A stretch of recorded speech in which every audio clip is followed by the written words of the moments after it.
हे WhatsApp guys, कैसे हैं आप सब। देखिए आज हम डिस्कस करेंगे 22 सितंबर का द हिंदू न्यूज़पेपर और पीआईबी का इंपॉर्टेंट करंट अफेयर्स। देखिए आप सभी को पता है PIB press information bureau that is Bharat सरकार की सरकारी वेबसाइट और न्यूज़पेपर का तो आप सभी को पता होगा। और हमारा करंट अफेयर आपके सभी एग्जाम के लिए काम का है, चाहे यूपीएससी का कोई भी एग्जाम हो, एनडीए, सीडीएस, सीएपीएफ या फिर कोई भी आपका किसी भी राज्य का पीसीएस एग्जाम हो या फिर एसएससी बैंकिंग, हमारा करंट अफेयर सभी के लिए काम का रहता है। और हम लोग फ्री ऑफ कॉस्ट हमारा पीडीएफ जो है daily the Hindu notes search कर लेना, हमारा जो टेलीग्राम चैनल है वहाँ पे पीडीएफ अवेलेबल होता है।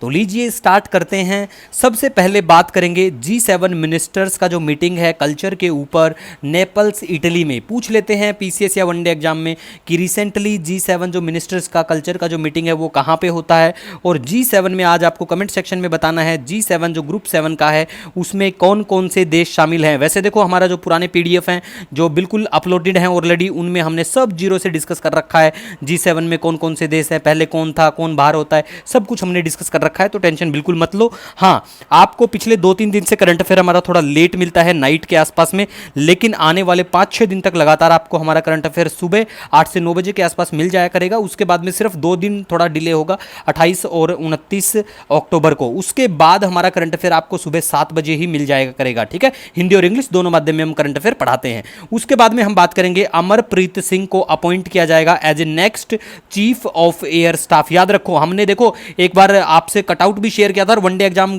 वनडे का जो हमारा डेली वाला जो करंट अफेयर होता है उसमें भी हमने एक बार डिस्कस करा था। जो पोस्टें होती हैं जैसे हमारी आर्मी में, नेवी में और एयरफोर्स में ही, इन पोस्टों का कंपैरिजन भी हमने किया था कि कौन कौन सी पोस्ट किस पोस्ट के इक्विवेलेंट है। मान लिया कि इंडियन आर्मी में जो ब्रिगेडियर है वो नेवी में उस लेवल की कौन सी पोस्ट होती है, तो ये सब हमने डिस्कस करवा चुके हैं। टेंशन फ्री रह के हमारा डेली का वीडियो बिल्कुल देख लिया करो। उसके बाद में बात करेंगे कि एग्रीमेंट साइन होता है किसके बीच में, Aryabhatta research institute of observational science और भारत इलेक्ट्रॉनिक्स लिमिटेड के बीच में स्पेस सिचुएशनल अवेयरनेस के ऊपर। बस इतना याद रख लो, ठीक है, इन दोनों के बीच में, क्योंकि बैंकिंग का जो पेपर होता है उसमें ऐसी चीजें पूछ ली जाती हैं, ठीक है। नेक्स्ट हम बात करेंगे ICGA Indian cancer genome Atlas foundation, ये लॉन्च करते हैं देश का पहला कैंसर जीनोमिक्स रिपोजिटरी। याद रखो कौन करता है, ठीक है, तो याद रख लेना इसका। उसके बाद में देखो बाइबू इंटरेक्शन, ठीक है, 2024, ये joint Russian Chinese Naval exercise है। इतना कुछ काम का तो नहीं है, लेकिन फिर भी याद रख लेना, बस चर्चा में थी आज द हिंदू पेपर में। उसके बाद में कालिकेश सिंह देव के बारे में बात करें तो इनको president of national rifle association of India के ये होंगे, तो ये आपको बिल्कुल नाम पता होना चाहिए, ठीक है। उसके बाद में देखिए रैंसम वायर के बारे में बात करें तो एक टाइप का ये मालवेयर होता है जो प्रिवेंट करता है, परमानेंटली भी कर सकता है prevent, block access to the victims, personal data, आपका डाटा सब चला जाएगा और फिर आपसे मांगी जाएगी रैंसम। मतलब क्या मांगा जाएगा, फिरौती मांगी जाएगी कि ये इतना दो, फिर हम आपको बिल्कुल आपका कंटेंट डाटा लौटा देंगे, ठीक है। तो ये एक तरह का मालवेयर है, इतना याद रख लो। पहले वैसे कवर है, ये रिपीटेड न्यूज है, कोई नई न्यूज नहीं है। उसके बाद में टाइफाइड और निमोनिया, ये भी रिपीटेड न्यूज का ही हिस्सा है।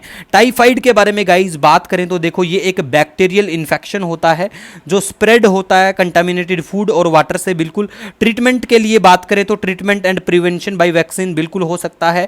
और इसमें जो बैक्टीरिया होता है साल्मोनेला टाइफी जिसको कहते हैं, और टाइफाइड के लिए एक वाइडल टेस्ट होता है, विडाल वाइडल जो भी बोलोगे, ठीक है, ये टाइफाइड के लिए होता है, ठीक है। आज देखो हमारा करंट अफेयर डिले होने की वजह से 1-2 पॉइंट मैं कल डिस्कस कर दूंगा, उसकी टेंशन बिल्कुल नहीं लेनी है आपको, ठीक है, क्योंकि कल हम बिल्कुल नॉर्मली डे की वजह, मतलब नॉर्मल डे और आज और कल का जो था उसकी वजह, उसका अगर डिफरेंस करें तो थोड़ा सा फ्री रहेंगे, तो कल आपको अच्छा कंटेंट और भी मिल जाएगा। जो 1-2 पॉइंट जो यहाँ पे छोड़े जाएंगे, ठीक है, क्योंकि देखिए सारा नहीं कर पाया डे की बिल्कुल ही इतना ज्यादा बिजी दिन होने की वजह से। निमोनिया के बारे में बात करें तो देखो निमोनिया जो है ये एक inflammation infection that affects the lung caused by bacteria, ठीक है, किसके बैक्टीरिया की वजह से होता है, बैक्टीरिया, वायरस, फंगई, प्रोटोजोआ, ठीक है। तो ऐसा मत याद रखना कि भैया सिर्फ एक बैक्टीरिया, ऐसा करके याद रखो कि सारी, ठीक है। उसके लिए अगर हम बात करें तो ये अफेक्ट मेनली क्या करता है, ये अफेक्ट मेनली करता है बेबीज जो होते हैं ना, इनको करता है, ठीक है, और 2 ईयर्स और यंगर हो उनको भी, ओल्डर अडल्ट्स को ये करता है, फिर मेनली जिनकी उम्र 60 साल से 65 साल से ऊपर के होते हैं तो उनको भी निमोनिया देखने को मिल जाता है। इसी के साथ देखो हम डेली मैप डिस्कस करते हैं, आज नहीं कर पाए हैं मैप क्योंकि आज इतना कुछ खास नहीं था, लेकिन कल आपको मैप भी डिस्कस करवा देंगे और पीवाईक्यू भी हम डिस्कस करते हैं, तो वो भी टेंशन फ्री रहो, हम करवा देंगे, ठीक है गाइज। तो मिलेंगे नए दिन के साथ, तब तक के लिए जय हिंद आप सभी।